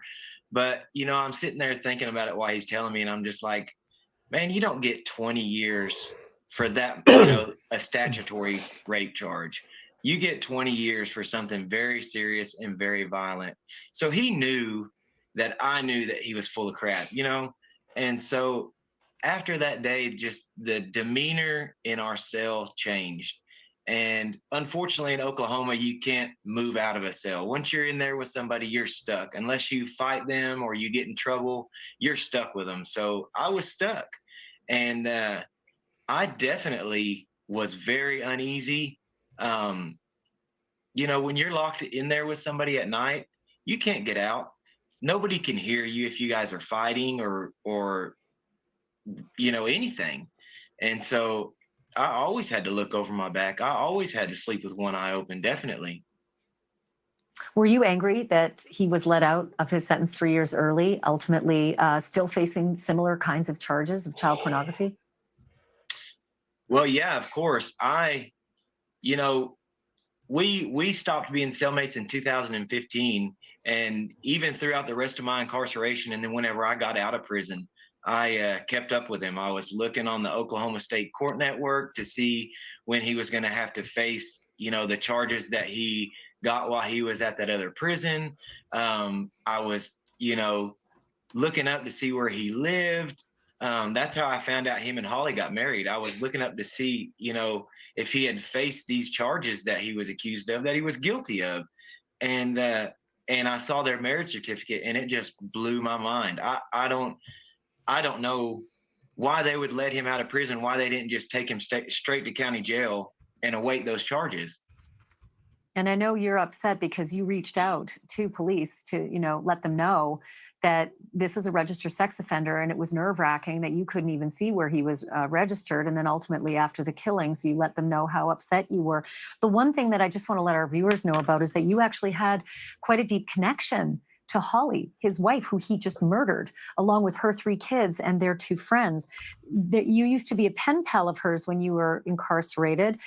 She told you that that she loved him, or she told you that she loved you. And then on February 20th and February 21st, you had this text exchange with her, still as a friend, saying, "Hey," and she texted back, "Hi, how are you?" And you said, "Doing great, finally enjoying my life. You know, I see you have a different last name." And then she says, "Yeah, me and Jesse got married." And you say, "How are the kids?"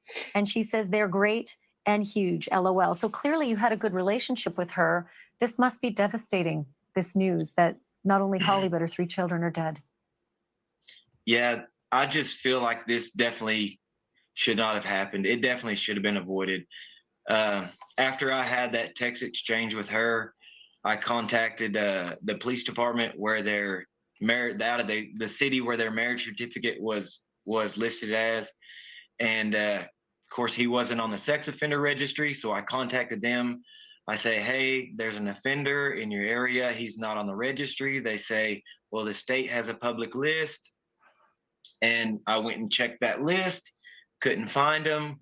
Got back to him, said, "Hey, you know, this guy's a predator. He has multiple offenses," you know, just trying to warn him, just wanted to say something. You know, I couldn't say much to her because I didn't know if he read her text messages. I didn't want him to see them and hurt her, you know, the exchanges between us. I just wanted to keep it, you know. Wait, this guy knew his wife? Am I clear on that? This guy knew that guy Holly? How the hell did he know her? I'm sorry, I got lost in the conversation. So this dude knew Scumbag's wife, and he was texting with her? How the hell did he get to know her? Did I miss something in translation? The pen pals. Oh my God. Straight, you know, I friendly. missed it. I'm sorry. I'm But, kind of. you know, when I reached out to the law enforcement and they didn't get back with me, I was just like, Thank you. what the heck, man? This could have been avoided. This could have been avoided. It's confounding. Jesse is he was a monster without question. Thank All right. We got one more here. This one here is one of the fathers of the teens. We're going to play this, and then we're going to wrap up tonight with a final thought. So bear with me. This one's going to be about another 3 minutes, 3:45, and then we'll give a final thought. We'll wrap it up. We'll be back on Tuesday. Tuesday. All right, let's keep playing this one. And thank you for being here. And again, This poor guy. Send him some prayers. Keep him in your thoughts. I can only imagine. This guy hasn't slept. You can see. I'm just so sorry guy. for what you and the other family members are all going through at this time. Have the authorities shared any other details of this crime with you all? No, not at this time. They're still, I know after the day they found They're some still more covering it findings, all up. and so they're still processing the scene. And have they been helpful? Have they kept you in the loop at least? Do you feel that you're being respected in terms of your need for more knowledge of what happened? For the most part, they have. I know at the beginning, Got it. Thank you. I Thank was you. getting Thank you. most of my information through social media. I missed that. Well, that just feels heartbreaking. I know that you went to the scene yourself. What did you discover there? Well, it was actually me and my wife that went out there. My wife had said, my wife calls it more of like a horror scene. I see it something more of out of something like out of a Criminal Minds segment. How so? What do you mean? There's no reality What did you to it. witness? Just the way that things were in there. I mean, it's just straight. I mean, just, I don't know, the way the rooms were set up. I mean, everything in there, it just was just horrendous. Are you referring to the rooms of Jesse McFadden's home on that property? We were under the understanding that the Yes. bodies had been found from the sheriff. You know, and the sad thing about this all too is that all that, you know, the things that this father saw, all, you know, that's going to be burned in his memory for the rest of his life. That'll never go away. This is how he is gonna, you know, unfortunately remember the end of his daughter's life. This is it. I mean, you can see on the guy's face.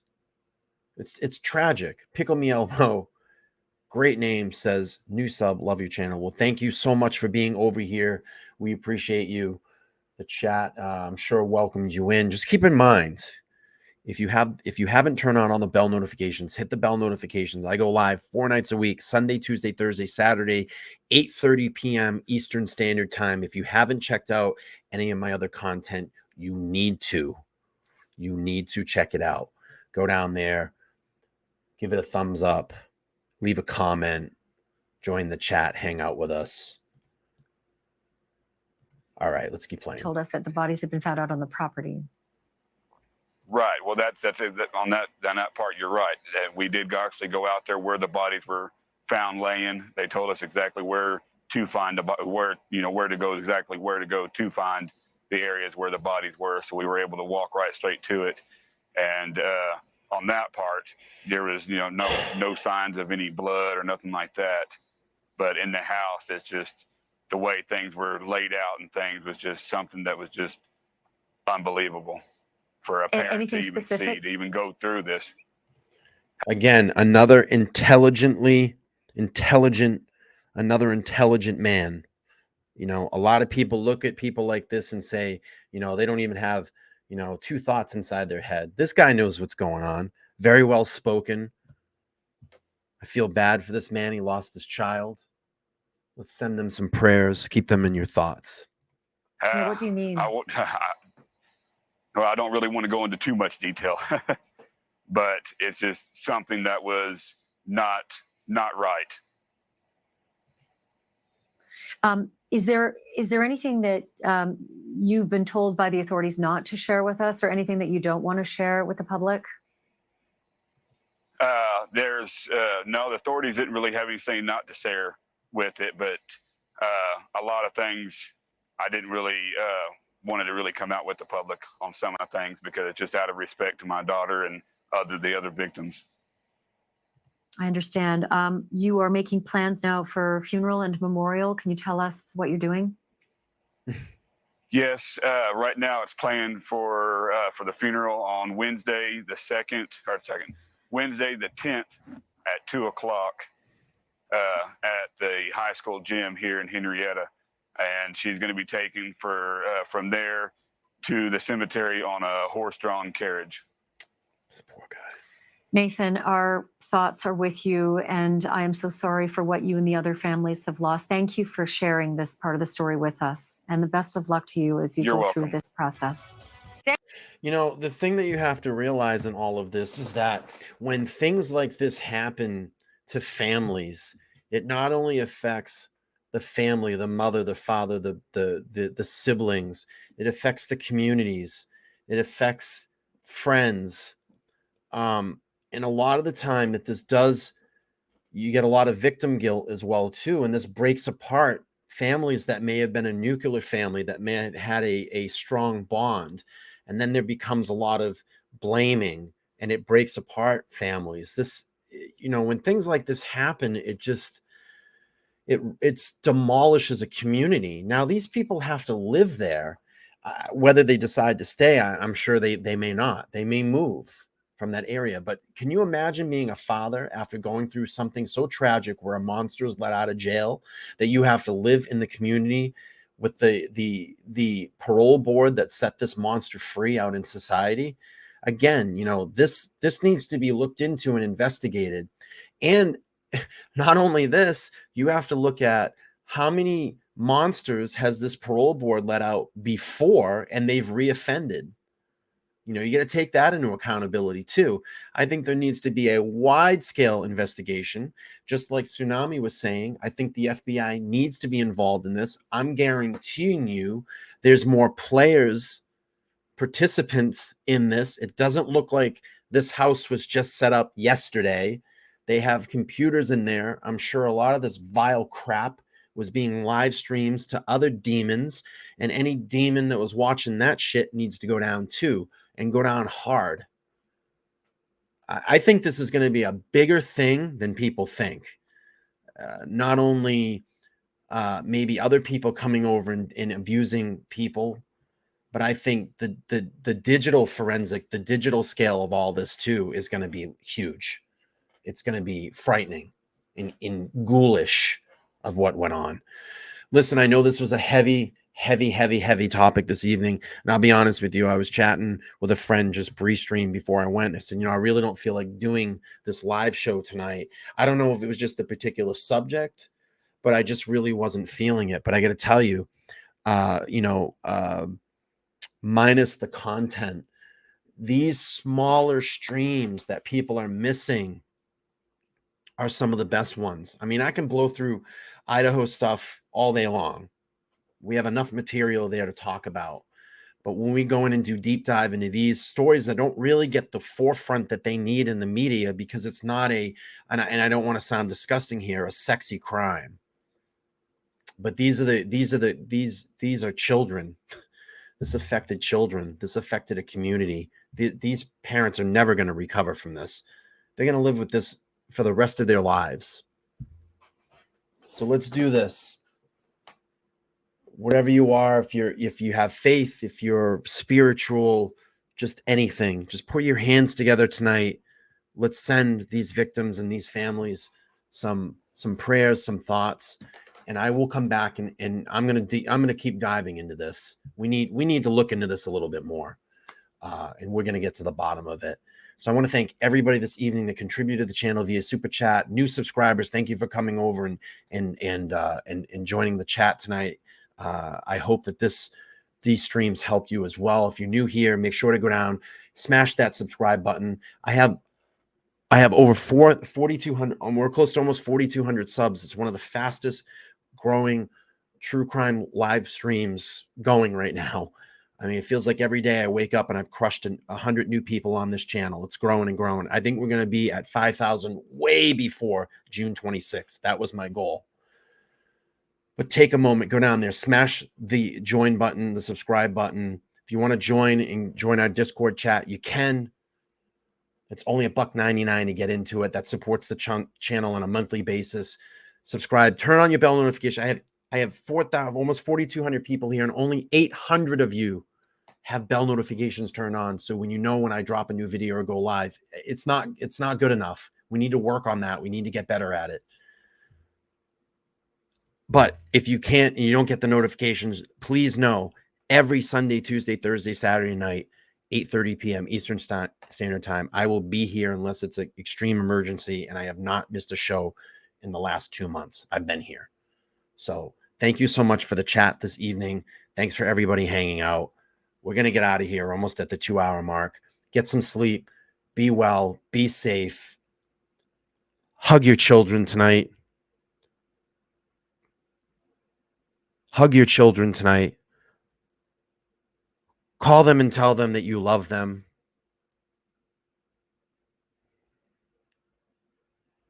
If you're having issues with your children, put it aside.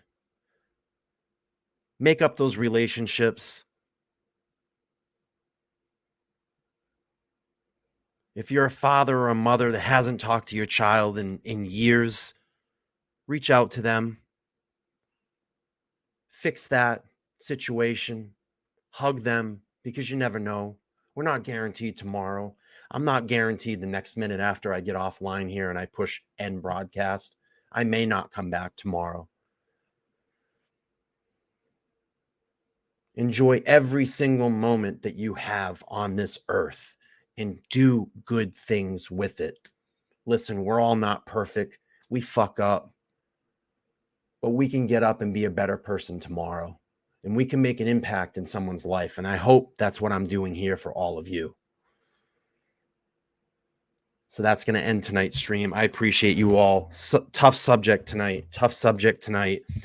Tuesday night, we'll be back. We're going to talk about Ann Walsh and Brian Walsh. Very close case to what's going on here in my state of Massachusetts. Let me drop the marker for that before you all head out. Make sure to hit the remind me button. Notify me. I'm sorry, the notify me button. Don't run yet. I'm going to drop it in there. Click on that stream. Hit the notify button. I'll be back here Tuesday night, 8:30 p.m. Eastern Standard Time. I love all you. I love you all. You're the best community. The best community. Hands down. I love you. I'll see you guys all back. If anybody needs to get in touch with me, you can email me, theopinionatedidiot@gmail.com. I'll see you all on Tuesday. Bye, guys. Thank you.